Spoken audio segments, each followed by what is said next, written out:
विद्यार्थियों, चलिए एक बार फिर से आप सभी का स्वागत है आपके अपने YouTube channel achiever academy Ayodhya पे।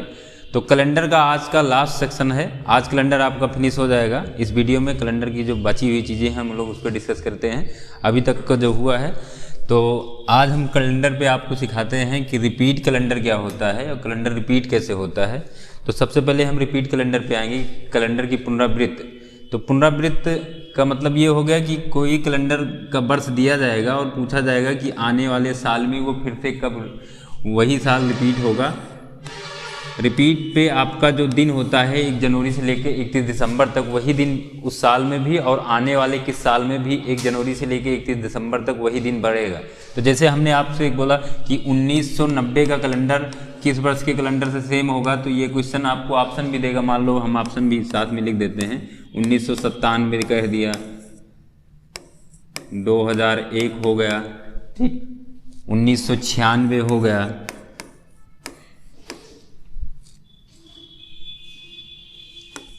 2000 हो गया। तो रिपीट का मतलब ये हो गया कि 1990 के कैलेंडर में 1 जनवरी से लेके 31 दिसंबर तक, अगर हम कहते हैं 1 जनवरी को इसमें सोमवार था, तो आने वाले किस साल के कैलेंडर में भी 1 जनवरी को सोमवार, और 1 जनवरी से लेके पूरा 31 दिसंबर तक, ये नहीं कि हाँ उसी में 31 दिसंबर तक पूरा का पूरा सेम होना चाहिए, कोई बदलाव नहीं होना चाहिए। तो पहली बात तो ये हो गया कि अगर हमको कोई सन मिलेगा तो वहाँ पे सबसे आसान तरीका ये है कि आप ये जानो कि जैसे साधारण वर्ष है तो वो साधारण वर्ष के कैलेंडर से ही मैच करेगा। रीज़न ये है कि साधारण वर्ष में दिनों की संख्या 365 और लीप वर्ष में 366 होगा। तो जब लीप वर्ष आ जाएगा तो फरवरी वहाँ 29 का हो जाएगा, तो वो कैलेंडर आगे पीछे, यानी साधारण वर्ष का कैलेंडर साधारण वर्ष से ही सेम होगा और लीप वर्ष का कैलेंडर लीप वर्ष से ही सेम होगा। जैसे आपको ये दिया गया है ऑप्शन, तो यहाँ पे देखो 1990 आपका साधारण वर्ष है, साधारण वर्ष है, तो साधारण वर्ष का कैलेंडर साधारण वर्ष के कैलेंडर से ही सेम होगा।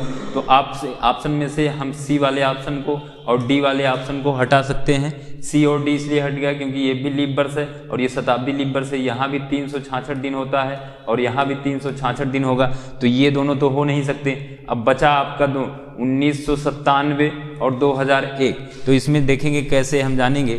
तो यहाँ पे देखो कोई चीज़ सेम तभी होगा जब उसके बीच में दिनों की संख्या, विषम दिनों की संख्या 0 आ जाएगी। तो यहाँ विषम दिनों की संख्या हम निकाल के चेक करेंगे। अभी हम आगे इसका आपको ट्रिक भी बताएंगे, कैसे ट्रिक के हिसाब से इसको हम कम समय में कर सकते हैं। तो जैसे 1990 और 1997 के बीच में हम विषम दिन निकालेंगे। तो विषम दिन अभी पिछली वीडियो में आपको बता चुके हैं कि हाँ 2 वर्षों के अंतराल हो, तो वहाँ पे वर्षों के अंतराल में विषम दिन कैसे निकालते हैं। तो वर्षों का अंतर ले लेते हैं और उस वर्षों के बीच में जो लीप वर्ष मिलता है उसको उसमें जोड़ देते हैं। वो नंबर 7 के बराबर या 7 से बड़ा होता है तो उसको हम भाग कर देते हैं। तो देखो 1997 और 1990 कितने वर्ष का अंतर है भैया? 7 वर्ष का अंतर है। और इस 7 वर्ष में देखो आपको कौन कौन सा लीप वर्ष मिलेगा। 90 से चलोगे तो पहला लीप वर्ष 1992 मिला, 92 के बाद 96 मिलेगा। तो ये 2 लीप वर्ष इसमें आप जोड़ देंगे तो 7 2 9 हो गए, और 9 दिनों में विषम दिन की संख्या फिर से हमारी कितना बचेगी? 2 बचेगी। यानी 1990 का कैलेंडर 1997 के कैलेंडर से सेम नहीं होगा। ऐसे तो ये भी ऑप्शन आपका हट गया। अब बचा आपका ये वाला ऑप्शन, तो 3 हटा चुके हो, इसको दे ही सकते हो ऐसे भी, या तरीके से हमने कहा कि विषम दिन यहाँ पे निकालो अगर, तो देखो 2011 से 1990 कितने वर्षों का अंतर है? 11 वर्षों का अंतर है। अब इन 11 वर्षों में जितना लीप वर्ष है उसको इसमें जोड़ दीजिए, तो 1992 मिलेगा, 1996 मिलेगा और आपको 2000 मिलेगा। ये भी शताब्दी लीप वर्ष है। तो 11 में 3 जोड़ देंगे तो कितना हो गया भैया? 14 हो गया। अब 14 दिनों में विषम दिन की संख्या निकालेंगे तो आपका कितना हो जाएगा? 0 हो जाएगा। तो यहाँ से हमारा ये पता चला कि 1990 का कैलेंडर सन 2001 के कैलेंडर से सेम होगा। क्लियर? 1990 का कैलेंडर सन 2001 के कैलेंडर से सेम होगा। अब देखिए इसका एक शॉर्ट ट्रिक ये है कि किसी वर्ष में, पहली बात तो ये बेसिक होगा कि हाँ निकालेंगे कैसे, कि हाँ वहाँ पे आप विषम दिनों की संख्या निकाल लेंगे। अगर 0 आ जाता है तो वो कैलेंडर सेम हो जाएगा। दूसरी बात ये है कि कोई साधारण वर्ष है तो साधारण वर्ष के कैलेंडर से ही सेम होगा, लीप वर्ष है तो लीप वर्ष के कैलेंडर से ही सेम होगा। अब देखिए इसका एक तरीका और होता है कि ये शॉर्ट ट्रिक हो गया कि कभी भी जब आपको निकालना हो कि विषम दिनों की संख्या के साथ में हम आगे चलेंगे, तो ये डायरेक्ट मानिए कि एक साधारण वर्ष का कैलेंडर, साधारण वर्ष का कैलेंडर हम ये कहेंगे कि 11 वर्ष पे रिपीट होता है, 11 वर्ष पे रिपीट होता है और 6 वर्ष पे रिपीट होता है। 11 वर्ष पे रिपीट होता है और 6 वर्ष पे रिपीट होता है। और लीप वर्ष का कैलेंडर, अगर कोई एक लीप वर्ष का कैलेंडर है तो वो 28 वर्ष पे रिपीट होता है। लेकिन सबसे बड़ी बात है, ये ट्रिक तभी काम करेगा जब एक समान शताब्दी में चलेंगे या किसी शताब्दी से दूसरे शताब्दी में जब जाएंगे, तो शताब्दी क्रॉस करने के बाद हमको शताब्दी लीप वर्ष जब मिलेगा तब वो कैलेंडर हमारा वहाँ पे ये ट्रिक आपका काम करेगा। जैसे अगर हम बताएं यहाँ पे 1990 को आपसे पूछा गया, तो 1990 में आप 11 वर्षों के बाद हम इसको रिपीट करा देंगे, तो 11 जोड़ देंगे तो देखो आपका कितना आया, 2001। ठीक, तो चलिए इस पे एक दो क्वेश्चन अगर हम आपको और बताते हैं। जैसे कहें 2019 का कैलेंडर कब रिपीट होगा, तो आप साथ में आपको ऑप्शन भी दे दिया गया। 2019 का कैलेंडर हम कह रहे हैं आपसे कब रिपीट होगा, तो ऑप्शन भी दिया गया है या डायरेक्ट आप करेंगे, तो डायरेक्ट इसमें आप करिए कि हाँ ये कैसा वर्ष है भैया। अभी देखिए इसमें हमने आपको बताया 11 साल और 6 साल, इस पर भी हम थोड़ा सा आपको और डिटेल में बता देते हैं। 11 साल पे साधारण वर्ष का कैलेंडर और 11 साल पे भी 6 वर्ष का कैलेंडर। लेकिन किसी साधारण वर्ष के पहले अगर लीप वर्ष आया हुआ है तो वो 6 साल पे ही रिपीट हो जाता है। तो देखो ये 2019 आपका कैसा वर्ष है, साधारण वर्ष है। अब साधारण वर्ष का कैलेंडर और इसके पहले भी कौन सा वर्ष आया है, साधारण वर्ष आया है। तो साधारण वर्ष के पहले अगर साधारण वर्ष ही आता है तो 11 साल पे रिपीट हो जाएगा, तो यहाँ पे हम 11 जोड़ देंगे तो 2019 का कैलेंडर 2030 के कैलेंडर से सेम होगा। यानी जनवरी में 1 जनवरी से लेकर 31 दिसंबर तक जो दिन यहाँ पे रहेगा वही दिन यहाँ वाले कैलेंडर में रहेगा। ये कैलेंडर आप बोला जाता है सेम। ऐसे ही अगर आपसे कहें कि 2005 का कैलेंडर कब रिपीट होगा, 2005, तो ये कैसा वर्ष है भैया, 2005 आपका साधारण वर्ष है। तो साधारण वर्ष का कैलेंडर अभी हमने कहा 6 साल और 11 साल पे। तो ये एक चीज देखना है कि इसके पहले जो आया है वो कैसा सन आया, 2004 आया। तो किसी भी साधारण वर्ष के ठीक पहले अगर लीप वर्ष आता है तो वो 6 साल पे भी रिपीट हो जाता है। देखो यहाँ पे हम 6 यानी 2005 के कैलेंडर 2011 के कैलेंडर से सेम होगा।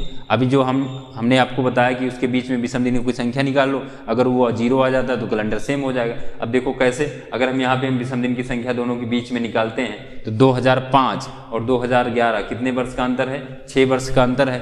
अब 5 से 11 के बीच में आपको लीप वर्ष कितना मिल रहा है, 5 के बाद चलेंगे तो 8 ही एक लीप वर्ष मिलेगा, उसको इसमें जोड़ देंगे कितना हो जाएगा, 7 हो जाएगा। और 7 दिनों में विषम दिन की संख्या कितनी हो जाएगी भैया, आपकी 0 हो जाएगी। तो यहाँ से आपकी विषम दिन की संख्या कितनी आ गई, 0 आ गई। तो इसलिए बोला जाता है कि साधारण वर्ष का कैलेंडर 11 साल और 6 साल पर। बस ध्यान ये देना है कि साधारण वर्ष के ठीक पहले अगर कोई लीप वर्ष आया है तो 6 पे, और उसके पहले लीप वर्ष नहीं आया है तो 11 पे। जैसे हम अगला क्वेश्चन आपको देते हैं, 2017 का कैलेंडर कब रिपीट होगा, तो 2017 पहले देखिए कैसा वर्ष है, 2017 हमारा साधारण वर्ष है। लेकिन 2017 के पहले कैसा वर्ष आया है, 2016, और 2016 आपका लीप वर्ष। तो वही है कि अगर किसी साधारण वर्ष के ठीक पहले लीप वर्ष आता है तो वो 6 साल पे भी रिपीट हो जाएगा। तो ये इसमें आप 6 जोड़ देंगे तो 17 और 6 कितना हो गया, 23 हो गया। यानी 2017 का कैलेंडर 2023 के कैलेंडर से सेम होगा, 2017 का कैलेंडर 2023 के कैलेंडर से सेम होगा। क्लियर। जैसे हम आपसे बोलें फिर से अगला क्वेश्चन, 2008 का कैलेंडर कब रिपीट होगा। चलिए अब 2008 ये कैसा वर्ष है, 2008 आपका लीप वर्ष है। तो हमने बताया अभी एक लीप वर्ष होगा तो लीप वर्ष का कैलेंडर का रिपीटेशन जो होता है वो 28 वर्ष पे होता है, लीप वर्ष का रिपीटेशन। लेकिन ध्यान ये देना है, ये ट्रिक तभी काम करेगा जब आप समान शताब्दी में रहेंगे। जैसे 1900 वाले में चल रहे हो, 2000 वाले में चल रहे हो, 2000 के बाद जैसे आप चलेंगे या 1800 वाले में चल रहे हैं तभी। लेकिन किसी शताब्दी से दूसरे शताब्दी में जाओगे तब वो ट्रिक तभी काम करेगा जब उसके शताब्दी क्रॉस जो करते हो वो वाली शताब्दी लीप वर्ष होना चाहिए। जैसे आपका अभी हमने इसके पहले 2001 वाला कराया था, तो देखो 2000 आपका 1990 से हम दूसरी शताब्दी में जब आए 2001 का कैलेंडर दोनों सेम होता है। तो यहाँ बीच में हम कौन सी शताब्दी क्रॉस किए, 2000। तो ये अगर ये आपकी शताब्दी जो क्रॉस करते हैं तो वो लीप वर्ष वाला रहेगा, यानी लीप वर्ष शताब्दी रहेगा, तो वो आपका काम करेगा। अब देखो ये कैसा वर्ष है भैया, ये लीप वर्ष है। तो लीप वर्ष का कैलेंडर 28 वर्ष पे रिपीट करता है। कितने वर्ष पे, 28 वर्ष पे। तो ये कितना हो जाएगा आपका 36, यानी आपका 2008 का कैलेंडर और 2036 का कैलेंडर सेम होगा। क्लियर। 2008 का कैलेंडर 2036 के कैलेंडर से सेम है। ऐसे हम अगर कहते हैं 2016 का कैलेंडर आने वाले किस वर्ष के कैलेंडर से सेम होगा, तो 2016 कैसा वर्ष है, लीप वर्ष है। तो लीप वर्ष का कैलेंडर कितने साल बाद, 28 साल बाद। तो 28 में जोड़ देंगे तो कितना हो जाएगा, 2000 2044 यानी 2016 का कैलेंडर और 2044 का कैलेंडर सेम होगा। इतनी बातें क्लियर हो गई हैं। चलिए आगे चलते हैं। आगे देखते हैं कि अगर एक चीज़ बस इसमें आप ये रखिएगा याद कि 11 और 6 पे रिपीट होना है साधारण वर्ष, और 6 वाला कब, जब साधारण वर्ष के ठीक पहले, साधारण वर्ष के ठीक पहले लीप वर्ष आएगा। साधारण वर्ष के ठीक पहले जब लीप वर्ष आएगा तो आपका 6 साल पे, और अगर लीप वर्ष नहीं आता है तो 11 साल पे। अब वीडियो को चलिए आगे देखते हैं। अगला सेक्शन है कुछ ऐसे ही विषम दिन से आपका। अगर हम कहते हैं कि एक साधारण वर्ष आपका है, ये एक साधारण वर्ष जनरल ईयर में दिनों की बात करते हैं तो 365 दिन, और लीप वर्ष में आपका 366 दिन। ठीक, साधारण वर्ष में 365 और लीप वर्ष में 366। इसी से मिलता जुलता क्वेश्चन कई बार इस पे पूछा गया है। जैसे हम कहते हैं कि 1 जनवरी 2001 को अगर हम सोमवार मानते हैं तो डायरेक्ट में आपसे पूछेगा कि 1 जनवरी 2002 को कौन सा दिन होगा। 1 जनवरी 2002 को कौन सा दिन होगा। अब देखिए इसको डायरेक्ट करने का तरीका कैसे है, बार बार आपको सॉल्व नहीं करना है, क्योंकि हमको पता है ये होता है 1 जनवरी 2001 यानी साधारण वर्ष है, तो यहाँ पे हमारे होते हैं 52 सप्ताह होगा और एक दिन और होता है। यानी इसका एक और तरीका होता है कि हम ये डायरेक्ट बोल सकते हैं कि कोई साधारण वर्ष जिस दिन से शुरू होता है उसी दिन पे ख़त्म होता है। तो 1 जनवरी 2001 को अगर सोमवार है तब 31 दिसंबर 2001 को भी सोमवार होगा। 31 दिसंबर 2001 को भी सोमवार होगा। तो हमसे पूछा गया 1 जनवरी 2002 को कौन सा दिन होगा, तो जब 31 दिसंबर को सोमवार है तो यहाँ पे कौन सा वार हो जाएगा, मंगलवार। तो इतना सा जानिए कि कोई भी साधारण वर्ष जब शुरू होता है यानी जिस दिन से शुरू होता है उसी दिन पे खत्म होता है। लेकिन लीप वर्ष में क्या होता है, अगर लीप वर्ष की बात करें तो लीप वर्ष में आपका, जैसे हम लीप वर्ष की अगर बात करते हैं तो कोई भी सन लेके निकालते हैं। 1 जनवरी 2004 को अगर हम मान लेते हैं कि सोमवार था, 1 जनवरी 2000 को अगर सोमवार मानते हैं तो आपसे पूछा जाता है कि 1 जनवरी 2005 को कौन सा दिन होगा। तो इसको डायरेक्ट करने के लिए पहले आप देखिए ये कैसा वर्ष है, लीप वर्ष है, तो यहाँ पे दिनों की संख्या कितनी हो जाएगी, 366। और 366 दिन में अगर हम सप्ताह में बदलते हैं 52 सप्ताह होता है और 2 दिन और होता है। तो ये 52 सप्ताह अगर आपका कंप्लीट होता है तो कितने तारीख का कंप्लीट है, तो इसका आप ये निकालेंगे कि 31 दिसंबर 2004 को हमारा मंगलवार आएगा। ठीक, तो डायरेक्ट के लिए याद करिए कि ये होता है आपका कोई भी लीप वर्ष जिस दिन से शुरू होता है उसके अगले दिन पे खत्म होता है, और कोई साधारण वर्ष जो होगा जिस दिन से शुरू होगा उसी दिन पे खत्म होगा। जैसे आपका ये चल रहा है 2023 की अगर हम बात करते हैं तो ये रविवार से शुरू हुआ है तो रविवार पे ही खत्म होगा। और अगर आने वाला साल आपका 2024 रहेगा तो 24 जो होगा सोमवार से शुरू होगा, लेकिन ये मंगलवार पे खत्म हो। रीजन ये है कि यहाँ पे 2 दिन शेष होता है और यहाँ पे 1 दिन शेष होता है। तो ऐसे 1 जनवरी 2005 को जब हमसे पूछा जाएगा, 4 से जब हम 5 आएंगे तो यहाँ देखिए हम मंगलवार पे हैं, तो यहाँ पे कौन सा वार हो जाएगा भैया, बुधवार हो जाएगा। यहाँ पे आपको कौन सा वार हो जाएगा, बुधवार हो जाएगा। क्लियर हुआ। तो सीधा सा इतना जानिए कि साधारण वर्ष जिस दिन से शुरू होगा उसी दिन पे खत्म होगा, और लीप वर्ष जिस दिन से शुरू होगा उसके अगले दिन पे खत्म होगा। क्लियर, इतना क्लियर हो गया होगा। आगे चलते हैं।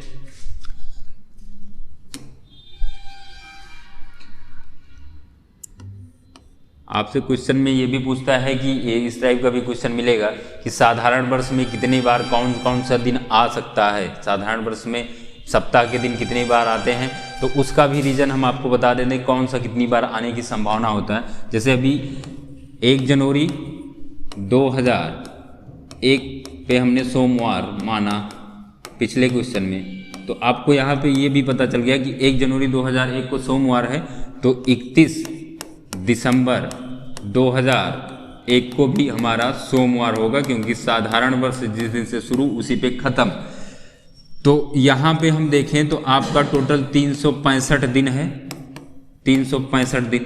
365 दिन को हम सप्ताह में अगर बदलते हैं तो 52 सप्ताह होता है। आपका कितना होगा? 52 सप्ताह होगा और एक दिन होगा। ठीक, तो जरा ध्यान से ये सोचिए कि 52 सप्ताह हमारा कब तक पूरा हो जाता है? जब 1 जनवरी में चलेंगे, 1 जनवरी से चलेंगे और आएंगे आप 2001 में, तो आप 52 सप्ताह आपका 30 दिसंबर तक पूरा हो जाएगा। 30 दिसंबर 2001 तक हमारा 52 सप्ताह पूरा हो जाएगा, या लिख सकते हैं 364 दिन पूरे हो गए हैं। तो यानी सप्ताह के 7 दिन 30 दिसंबर तक 7 बार 52 बार आ चुके हैं, 7 दिन 52 बार आ चुके होंगे 30 दिसंबर 2001 तक। और जो अगला आता है यानी 31 दिसंबर को हमारा जो आएगा वो 53वीं बार आएगा। 31 दिसंबर को कौन सा दिन रहा है? जो पहला दिन था वही 31 दिसंबर को आ रहा है, तो ये चौथी बार आ रहा है? 53 बार।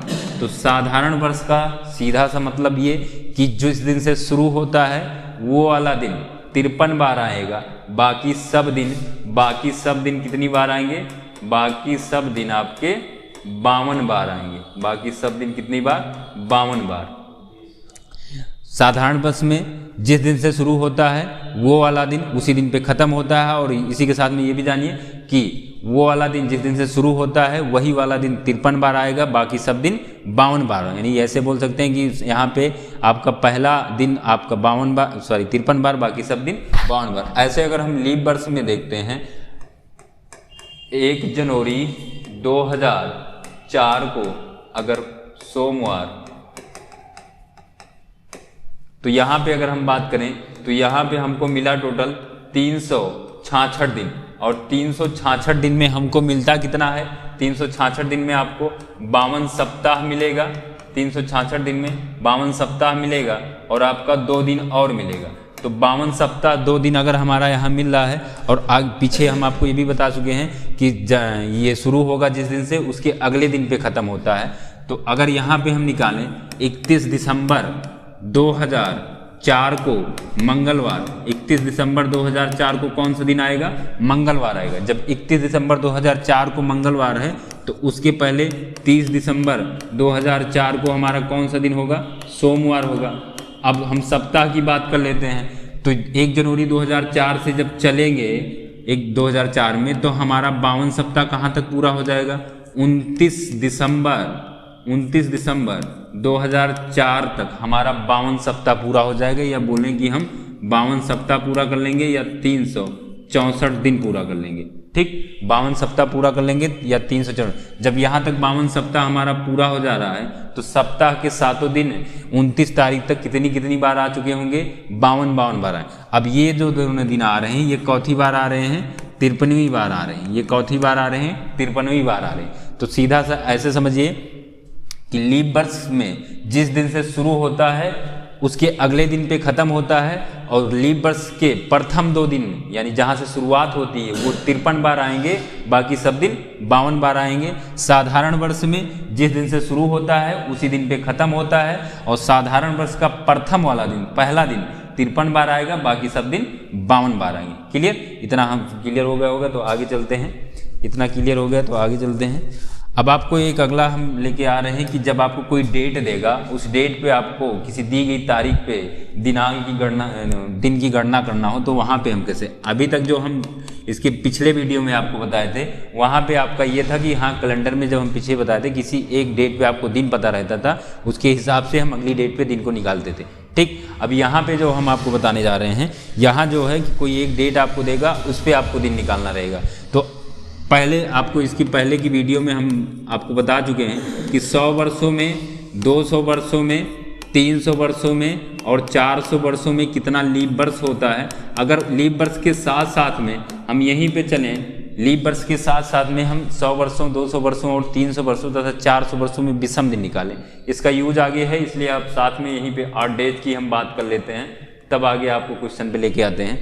तो यहाँ पे अगर हम विषम दिन निकालते हैं 100 वर्षों में, 200 वर्षों में, 300 वर्षों में, 400 वर्षों में, तो देखो वर्षों में विषम दिन निकालने का तरीका ये है कि जितने साल हैं उसी साल में जितने लीप वर्ष आते हैं उसको उसमें जोड़ दीजिए, तो वहाँ से आपका निकल जाता है।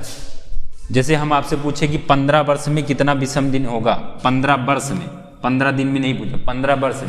तो इस 15 वर्ष में आपका लीप वर्ष भी है और इसमें साधारण वर्ष भी है। तो लीप वर्ष में 2 होता है, साधारण में 1 होता है। तो 15 वर्षों में हमको कितना लीप वर्ष मिल सकता है? इसको भाग करो 4 से, जितनी बार भाग जाएगी उतनी लीप वर्ष मिलेगी। 3 चौक 12, 3 लीप वर्ष हो जाएंगे और 12 आपके साधारण वर्ष हो जाएंगे। ठीक, तो यहाँ हम इसको 2 से गुणा करा देंगे और यहाँ पे हम 1 से गुणा करा देंगे, सबको जोड़ लेंगे। तो ये हो जाएगा आपका कितना, 12 और 6 18। 18 में विषम दिन की संख्या हमारी 4 आ जाएगी। ठीक, अब इसी को डायरेक्ट करने के लिए हम पिछली वीडियो में बताए कि जितने वर्षों में आपको विषम दिन निकालना है उसी में जितने लीप वर्ष हैं उसको जोड़ लो। तो 15 दिन 18 हो गया, 18 को अब 7 से भाग कर देंगे तो कितना बचेगा आपका भैया? 4 बचेगा। तो वैसे ही यहाँ पे आपको 100 वर्षों, 200 वर्षों, 300 वर्षों और 400 वर्षों में विषम दिन निकालना है। तो 400 वर्षों में अगर हमको विषम दिन निकालना है तो 400 वर्षों में विषम दिन निकालने के लिए पहले 100 वर्षों में निकाल लेते हैं और इतना अगर आप निकाल ले जाएंगे तो आपका आगे भी क्वेश्चन क्लियर हो जाएगा। ये लास्ट चल रहा है, आज एकदम लास्ट है आपका कैलेंडर का और इम्पॉर्टेंट है जो अब बताने जा रहे हैं। तो जैसे हम कहते हैं कि 100 वर्ष में आपको पहले पता करो कितना लीप वर्ष होता है, तो इसे हम पहले बता चुके हैं आपको। 100 वर्षों में लीप वर्ष की संख्या कितनी होती है? 24 होगी। 200 वर्षों में 48 लीप वर्ष, 300 वर्षों में 72 लीप वर्ष और 400 वर्षों में 97 लीप वर्ष। क्लियर? अब यहाँ से लीप वर्ष को हम यहाँ निकालेंगे, डायरेक्ट करेंगे। तो 100 वर्षों में अगर हम विषम दिन निकालें, 100 वर्षों में अगर हम विषम दिन निकालें तो 100 वर्षों में जितना लीप वर्ष होता है उसी को उसमें जोड़ देंगे। 100 में लीप वर्ष की संख्या हो जाएगी 24, 24 को इसमें जोड़ देंगे तो 124 हो जाएगा। 124 को अब 7 से भाग कर देंगे। तो भाग करने के बाद जो शेष बचेगा वो हमारा विषम दिन होगा। तो भाग करेंगे 7 कम 7, यहाँ हो गया 54 और 7 7 49, 5 54। यानी यहाँ पे हमारी विषम दिन की संख्या कितनी आई? 5 आई। ऐसे 200 वर्षों में विषम दिन की संख्या निकालेंगे तो 200 वर्षों में जितना लीप वर्ष होगा उसी को इसमें जोड़ देंगे। तो जोड़ने के बाद कितना हो गया? 248। अब 248 को 7 से भाग करो, 7 से भाग करेंगे, देखिए 7 × 21 हो गया, उसके बाद 38 हुआ, फिर 7 × 5 = 35। तो यहाँ से रिमाइंडर आपको कितना बचा भैया? 3 बचा। इसलिए बोला जाता है कि 200 वर्षों में विषम दिन की संख्या कितनी होती है? 3 होती है। आगे 300 का दिया गया है तो 300 में लीप वर्ष की संख्या 72 होगा और 72 इसमें जोड़ देंगे तो 372 हो जाएगा। 372 को अब 7 से भाग कर देंगे तो यहाँ आपका रिमाइंडर 1 बचेगा। इसलिए बोला जाता है कि 300 वर्षों में विषम दिन की संख्या 1 होती है। लास्ट आपका है 400 वर्षों में। तो 400 वर्षों में विषम दिन की संख्या, 400 में लीप वर्ष की संख्या 97, ये हो गया आपका 497 और 497 को भाग करेंगे तो यहाँ से आपका रिमाइंडर कितना बचेगा? 0 बचेगा। ठीक, तो 400 के बाद अगर आपसे 500 पूछेगा तो उसको भी निकाल सकते हैं। 500 का कैसे निकालेंगे?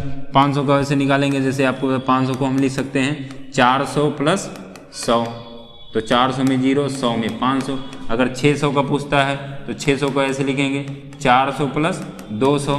400 में 0, 200 में आपका 3 हो गया, तो यहाँ टोटल हो जाएगा 3। अगर ऐसे आपसे पूछता है 700 में तो 700 को हम लिख सकते हैं 400 + 300। तो 400 में 0, 300 में 1, तो यहाँ से कितना हो जाएगा? 1 हो जाएगा। अगली बात यह है कि जो 400 के गुणज होंगे, 400 के गुणज होंगे वहाँ भी कितना होगा विषम दिन की संख्या? 0। जैसे 400 के गुणज में आपका हो गया 800, 1200, 1600, 2000, 2400, यहाँ सब आपकी विषम दिन की संख्या कितनी हो जाएगी? 0 हो जाएगी। 400 के जितने भी गुणज होंगे उसमें विषम दिन की संख्या 0। अगर आपसे और ऐसे पूछता है तो इसी फ्रैक्शन में, क्योंकि 400 के बाद पूरा का पूरा कैलेंडर आपका रिपीट होता रहता है, 400 पे ही रिपीट होगा। 500 का, 600 का, 700 का पूछेगा, 800 का पूछा तो 0 होगा, 900 का जब पूछेगा तो 900 में भी आप ऐसे निकालेंगे। 900 का अगर आप विषम दिन की संख्या निकालना है तो 900 को हम लिख सकते हैं 800 और प्लस 100। तो 800 में 0 और 100 में कितना? 5। तो यानी 900 में विषम दिन की संख्या कितनी आ गई? 5 आ गई। ये आपका क्लियर हो गया होगा। तो अब डायरेक्ट हम लोग आते हैं क्वेश्चन पे। कोई डेट पे आपको दिन निकालना होगा। अब यहाँ जो विदाउट रेफरेंस वाला क्वेश्चन है, डायरेक्ट वाला, अब यहाँ जो विषम दिन आपका बचेगा, कैलेंडर की जब शुरुआत की गई प्रथम शताब्दी का प्रथम दिन सोमवार मान के किया गया, यानी वहाँ से, तो वहाँ से जब शुरुआत किया गया तो हमारा जब अब रिमाइंडर बिना रेफरेंस वाले में बचेगा तो वहाँ पे हम ऐसे लेके चलेंगे 1 2 3 4 5 और 6। तो विषम दिन या तो 1 हो सकता है या तो 0। तो जब 0 आएगा तो हम इस पे रविवार मानेंगे। 0 पे हमारा रविवार रहेगा। 0 पे हमारा रविवार, 0 पे रविवार, 1 पे सोमवार, 2 पे मंगलवार, 3 पे बुधवार, 4 पे गुरुवार, 5 पे शुक्रवार और 6 जब बचेगा हमारा शेष तो वहाँ पे शनिवार। ये डायरेक्ट वाले के लिए है, जब किसी डेट पे आपको गणना करना हो दिन का तो डायरेक्ट हम लोग एक क्वेश्चन पे आते हैं। जैसे लिखा जाए 3 अप्रैल 2010 को आपसे पूछा जाए 3 अप्रैल 2010 को कौन सा दिन होगा। अब यहाँ पे देखिए कि 2010 आपका चल रहा है तो 2010 में हम विषम दिन की संख्या अलग निकाल लेंगे और उसके पहले जितना साल बीता है उसको अलग निकाल लेंगे। तो भाई अगर हम कहें कि 2010 में आप विषम दिन, इसको हम 2 पार्ट में अगर डिवाइड कर लें तो 2010 को अलग कैलकुलेशन कर लें, उसके बाद 2010 में से 1 घटा देंगे तो 2009 वर्ष इसके पहले बीत चुके हैं, वहाँ पे हम विषम दिन की संख्या अलग कैलकुलेट। तो 2010 में अगर हम विषम दिन निकालते हैं तो हमारा जनवरी है, फरवरी है, मार्च है और अप्रैल है। तो जनवरी में विषम दिन की संख्या 3 और फरवरी में 0 क्योंकि 2010 की फरवरी है, मार्च में 3, अप्रैल में 3। तो ये 3 3 और 3 3 त्रिक का 9 हो गया और 9 दिन में विषम दिन की संख्या कितनी बची भैया 2। तो यहाँ से विषम दिन की संख्या यानी 2010 में जनवरी 1 जनवरी से लेकर 3 अप्रैल तक आपकी विषम दिन की संख्या कितनी आएगी 2 आएगी। अब इधर हम निकाल लेते हैं विषम दिन की संख्या, तो यहाँ निकालेंगे ऐसा फ्रैक्शन बनाएंगे अभी आपके पास जो वही डाटा आपको दिया गया था 100 200 300 400 और 400 का जो गुणज है वहाँ पे विषम दिन की संख्या कितनी होगी 0। 400 का देखिए ये चीज़ आपको याद रखना है कि 100 वर्षों में विषम दिन की संख्या 5, 200 में 3, 300 में 1 और 400 में 0 और 400 के जितने भी गुणज होंगे वहाँ पे विषम दिन की संख्या कितनी हो जाएगी 0। तो यहाँ पे 2000 को हम ऐसा बनाएंगे कि 2009 को 2000 लिख सकते हैं और प्लस 9 लिख सकते हैं। तो 2000 देखिए आपका गुणज है, 400 का गुणज है, तो 400 का जब गुणज है तो यहाँ विषम दिन की संख्या कितनी हो जाएगी 0 हो जाएगी। अब बचा आपका 9, तो 9 वर्षों में विषम दिन वैसे निकालेंगे जैसे 100 वर्षों में निकाले थे। तो 9 वर्षों में जितना लीप वर्ष आएगा उसी को इसमें जोड़ देंगे। 9 वर्ष में लीप वर्ष की संख्या अगर हम काउंट करते हैं तो 2 मिल सकता है आपको, 4 दूना 8, जितना बार भाग जाएगा 4 का उतना लीप वर्ष। तो ये हो गया कितना 11। अब 11 को 7 से भाग कर देंगे तो कितना शेष बचेगा भैया 4। तो यहाँ से देखिए हमारा 4 आया वर्षों वाले में और यहाँ पे हमारा 2 आया। तो टोटल करेंगे दोनों का टोटल करेंगे तो 4 और 2 कर देंगे कितना हो जाएगा 6 हो जाएगा। यहाँ से हमारा कितना मिला 6 मिला। अब देखो इधर आ जाओ, अभी हमने बताया आपको 6 पे कौन सवार होगा शनिवार। 6 पे कौन सवार होगा शनिवार, यानी अब हम लिख सकते हैं कि 3 अप्रैल 2010 को कौन सा दिन था शनिवार था। क्लियर, 3 अप्रैल 2010 को कौन सा दिन था शनिवार था। चलिए एक क्वेश्चन और करते हैं फटाक से, एक क्वेश्चन और करते हैं। 10 अगस्त 2020 को कौन सा दिन, 10 अगस्त 2020 को कौन सा दिन। अब देखिए फिर से वही कि आपका 2020 अभी चल रहा है, पूरा नहीं हुआ, लेकिन 2020 के पहले 2019 तक पूरा का पूरा बीत चुका है। तो 2020 में हम विषम दिन अलग से निकाल लेते हैं और इधर वर्ष वालों का अलग से निकाल लेंगे। तो 2020 में जब हम विषम दिन निकालेंगे तो जनवरी, फरवरी, मार्च, अप्रैल, मई, जून, जुलाई, अगस्त ये आपके मंथ हो गए। यहाँ पे जनवरी में 3, फरवरी में आपका 2020 है और 2020 आपका लीप वर्ष है तो यहाँ पे 1 हो जाएगा। मार्च में देखिए 2020 की फरवरी लीप वर्ष है तो 1, मार्च में 3, अप्रैल में 2, मई में 3, जून में 2, जुलाई में 3 और अगस्त में 10 तारीख तक जाना है तो 10 में भी विषम दिन की संख्या 3 हो जाएगी। तो 3 1 4, 4 3 7, 7 2 9 और 9 और 3 12, 12 और 2 14, 14 और 3 17, 17 और 3 20। यहाँ से हमारा कितना आया भैया 20। और 20 दिनों में विषम दिन की संख्या हमारी कितनी हो जाएगी 20 दिन को 7 से भाग करेंगे, शेष हमारा कितना बचेगा 6। तो यानी 2020 में 1 जनवरी से लेके 10 अगस्त तक विषम दिन की संख्या हमारी कितनी हो गई 6 होगी। आगे आ जाओ, इधर फिर से वही तरीका कि इसको ऐसा तोड़ेंगे कि हमारे पास जो डेटा है वहाँ से हमारा काम बन जाए। तो 2000 ये 400 का गुणज है, यहाँ पे विषम दिन की संख्या कितनी हो जाएगी 0 हो जाएगी। 19 में हम वर्षों की संख्या के हिसाब से लीप वर्ष काउंट करेंगे तो 4 से भाग करेंगे, 4 चौक 16 यानी 4 लीप वर्ष यहाँ पे आपको मिल सकता है। तो 4 को इसमें जोड़ देंगे तो ये हो जाएगा 19 4 23। अब 23 को 7 से भाग कर देंगे तो यहाँ से देखो 7 3 21 2 23, यहाँ से आपको कितना बचा 2 बचा और यहाँ से कितना बचा था आपका 6 बचा। अब दोनों को टोटल कर लेंगे, जब टोटल करेंगे आप तो 6 और 2 तो कितना हो गया 8। जैसे ही विषम दिन की संख्या 7 के बराबर या 7 से बड़ा हो तुरंत उसको 7 से फिर भाग कर दीजिए। अब इसको हम 7 से फिर भाग कर देंगे तो यहाँ से हमारा कितना रिमाइंडर बचेगा, 1 बचेगा। यहाँ से कितना बचा हमारा रिमाइंडर, 1 बचा। अब देखियो 1 पे कौन सवार है भैया, इधर देखिए अभी 1 पे कौन सवार आपको बताया गया, 1 पे कौन सवार, सोमवार, यानी तब हमारा यहाँ पे कौन सवार हो जाएगा, सोमवार। यहाँ पे कौन सवार हो जाएगा, सोमवार। ठीक, यहाँ पे कौन सवार हो जाएगा, सोमवार। क्लियर। जैसे किसी भी डेट पे जब आपको डायरेक्ट गणना करना रहेगा तो उस डेट पे आप निकालेंगे कि हाँ उसमें रनिंग मंथ कौन सा है, उसके बाद वाला मंथ कौन सा है। तो रनिंग मंथ वाले का अलग और उसके पहले जितना बीत चुका है उसका अलग, दोनों का कैलकुलेशन अलग अलग कर लेंगे। कैलकुलेशन करने के बाद वहाँ पे हम निकाल लेंगे कि हाँ दोनों को अगर जोड़ लेंगे, अगर 7 के बराबर या 7 से बड़ा आएगा फिर उसको 7 से भाग कर देंगे। रिमाइंडर 0, 1, 2, 3, 4, 5, 6 बचेगा। 0 पे रविवार, 1 पे सोमवार, 2 पे मंगलवार, 3 पे बुधवार, 4 पे गुरुवार, 5 पे शुक्रवार और 6 पे शनिवार। ये आपका हो जाएगा। अगला क्वेश्चन जैसे हम बात करते हैं 15 अगस्त 1947, पूछा तो गया है कई बार, लेकिन चलिए इस पे हम थोड़ा सा कर लेते हैं। 15 अगस्त 1947, 15 अगस्त 1947 को कौन। अब देखिए यहाँ पे फिर से वही कि 1947, तो 1947 वाला आपका सन चल रहा है, लेकिन उसके पहले 1946 आपका बीत चुका है। उसके पहले 1946 साल आपके बीत चुके हैं। तो यहाँ पे हम 1947 वाले में पहले विषम दिन निकालेंगे। जनवरी, फरवरी, मार्च, अप्रैल, मई, जून, जुलाई और अगस्त। तो जनवरी में 3, फरवरी में 0, 47 का है, मार्च में 3, अप्रैल में 2, मई में 3, जून में 2, जुलाई में 3, अगस्त में आपको 15 तारीख तक, 15 को 7 से भाग करेंगे, यहाँ रिमाइंडर आपका बचेगा 1। तो सबको जोड़ लेंगे, 3 और 3 6, 6 और 5 11, 11 और 5 आपका होगा 16, 16 1 17। तो यहाँ से हमारा विषम दिन आ गया 17, लेकिन विषम दिन की संख्या हमेशा 7 से छोटा होगा।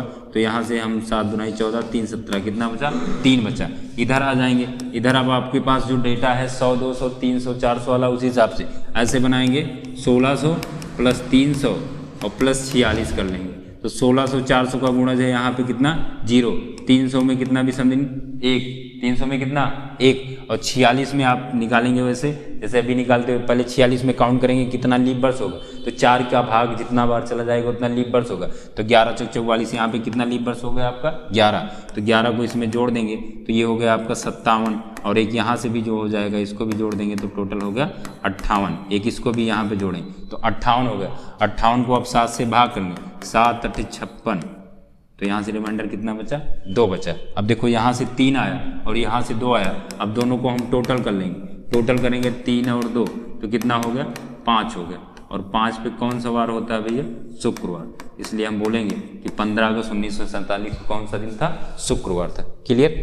15 अगस्त 1947 को कौन सा दिन था, शुक्रवार था। देखिए 5 पे कौन सवार आता है, 5 पे अगर हम बात करते हैं तो 5 पे कौन सवार आया है आपका, शुक्रवार आया है कि नहीं। चलिए आगे आते हैं। एक लाख, चलिए 26 जनवरी 1950 का निकाल लेते हैं। 26 जनवरी 1950, 26 जनवरी 1950 कौन सा दिन।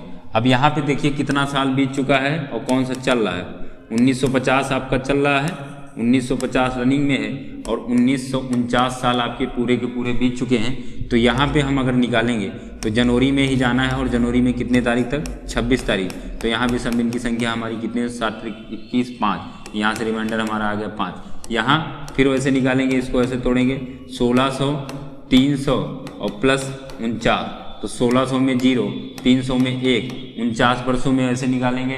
पहले यहाँ पे काउंट करेंगे कितना लीप वर्ष होगा, तो 12 चौक 48 यानी 12 लीप वर्ष होगा। इसको जोड़ देंगे, 9 2 11, 4 1 5 1 6 61, 1 62 होगा। तो 62, एक इसको भी जोड़ देंगे, इसमें इन दोनों को जोड़ लेंगे तो कितना हो जाएगा, 62। अब 7 से भाग कर देंगे तो यहाँ से रिमाइंडर 7 से भाग करने के बाद आपका कितना बचेगा, 6 बचेगा। कितना बचेगा, 6 बचेगा। 6 यहाँ से बचा, 5 यहाँ से बचा, टोटल कर लेंगे। 6 और 5 का जब करेंगे 6 and 5 = 11। और जैसे ही विषम दिन की संख्या 7 के बराबर या 7 से बड़ा हो तो उसको 7 से भाग कर दो। 7 से भाग कर देंगे तो कितना बचा भैया, 4 बचा। अब देखो 4 पे कौन सा दिन होता है, 4 पे आपका कौन सा दिन होगा भैया, 4 पे देखो कौन सा दिन है, गुरुवार, यानी 26 जनवरी 1950 को कौन सा दिन था, 26 जनवरी 1950 को तो हमारा कौन सा दिन था, गुरुवार। गुरुवार क्लियर, 26 जनवरी 1950 को कौन सा दिन था, गुरुवार। किसी भी डेट पे आपको निकालना हो तो यही तरीका करना है कि जिस डेट पे आपसे पूछेगा उसी डेट पे आप उसके पहले कितना वो साल जो चल रहा है उसका अलग और जो उसके पहले साल बीत चुके हैं उसको अलग, दोनों को अलग अलग निकाल लेंगे। उसके बाद अगर वो नंबर 7 बड़ा आएगा फिर उसको 7 से भाग करेंगे और 0, 1, 2, 3, 4, 5 ये आपके विषम दिन हो सकते हैं। क्लियर। एक क्वेश्चन आपसे और पूछा जाता है, किसी भी शताब्दी वर्ष का प्रथम दिन और किसी भी शताब्दी वर्ष का अंतिम दिन कौन कौन सा हो सकता है। बहुत ही इंपॉर्टेंट क्वेश्चन, किसी भी शताब्दी वर्ष का प्रथम दिन और किसी भी शताब्दी वर्ष का अंतिम दिन कौन कौन सा हो सकता है। तो आप देखिए अभी हमने बताया कि आपसे कैलेंडर में जो होता है, कैलेंडर 4 साल बाद पे ये रिपीट होने लगता है, 400 साल पे रिपीट होने लगता है। तो किसी भी शताब्दी वर्ष का प्रथम दिन और अंतिम दिन याद करने का सबसे बेहतर तरीका, कई एग्जामों में पूछा गया और सबसे आसान तरीका, अभी देखो 1 मिनट में आपको याद कराएंगे और कभी दोबारा पढ़ने की ज़रूरत नहीं होगा, क्योंकि आपको हम ये रटा चुके हैं कि 100 वर्षों में 5, 200 में 3, 300 में 1 और 400 में 0। तो किसी भी शताब्दी वर्ष का भी अंतिम दिन और प्रथम दिन का कॉन्सेप्ट भी यहीं से आता है। किसी भी शताब्दी वर्ष का अंतिम दिन और प्रथम दिन यहीं से आता है। इसको चलो इसी के साथ में हम एक बार फिर से आपको क्लियर करा देते हैं।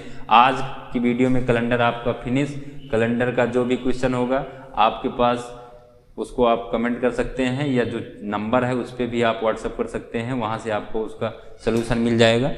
क्लियर। अब प्रथम दिन की बात अगर करता है तो अभी जैसे हमने आपको बताया कि साधारण वर्ष जिस दिन से शुरू होता है उसी दिन पे ख़त्म होता है, ऐसे ही शताब्दी में आप देखो जो विषम ख़त्म क्यों होता है, वहाँ पे 365 दिन होता है तो 52 सप्ताह, एक दिन एक्स्ट्रा बचता है, वही एक दिन एक्स्ट्रा वाला जब जुड़ जाता है। तो ऐसे ही आपका ये है, कोई भी सवी यानी पहली शताब्दी की अगर हम बात करें, पहली शताब्दी आप जब का पूरा होगा तो उसका अंतिम दिन जो ये होगा कि अगर आपसे बोला जाए कि उसका अंतिम दिन क्या होगा तो जितना दिन उसमें शेष बचता है वही उसका अंतिम दिन। तो 5 शेष बचा, अभी देखो 5 पे हमने आपको क्या बताया, 5 पे कौन सा वार होता है, शुक्रवार। तो प्रथम शताब्दी का अंतिम दिन आप मान सकते हो क्या बनेगा भैया, शुक्रवार। ऐसे याद करना है। और यहाँ पे देखिए 3 पे कौन सा वार होता है, बुधवार होता है। 3 पे कौन सा वार, बुधवार। 1 पे आपका सोमवार, 1 पे आपका सोमवार और 0 पे आपका रविवार।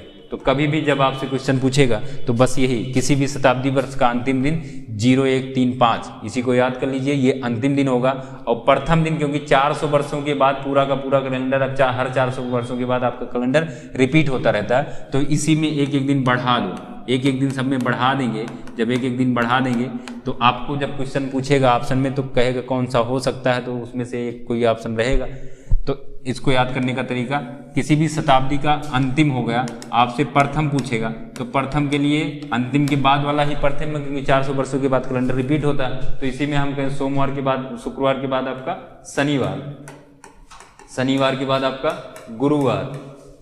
याद करने का तरीका, गुरुवार, सोमवार के बाद मंगलवार, एक एक दिन जब प्लस चलेंगे, और रविवार के बाद सोमवार। तो आपसे ये पूछेगा, डायरेक्ट आप याद करिए, किसी भी शताब्दी वर्ष का प्रथम दिन ये हो सकता है और अंतिम दिन ये हो सकता है और प्रथम दिन ये हो सकता है। इससे ज़्यादा आपका शताब्दी वर्ष में नहीं पूछेगा। जैसे कोई वर्ष आपका कंप्लीट होगा तो उस हिसाब से आप निकाल लेंगे। क्लियर। तो आपका कैलेंडर का ज़्यादातर टॉपिक फिनिश हो गया है। जो भी क्वेश्चन आपका होगा जैसे भी सॉल्व करते हैं, आप वीडियो देखने के बाद जो भी डाउट होगा उसको आप कमेंट करिए, आपको उस पर नंबर भी मिलेगा, उस नंबर पे आप व्हाट्सएप भी कर सकते हैं, आप अपना सोल्यूशन ले सकते हैं। तो आज के लिए आपका कैलेंडर फिनिश है। अब मिलते हैं अगले वीडियो में किसी नेक्स्ट चैप्टर के साथ, तब तक के लिए धन्यवाद।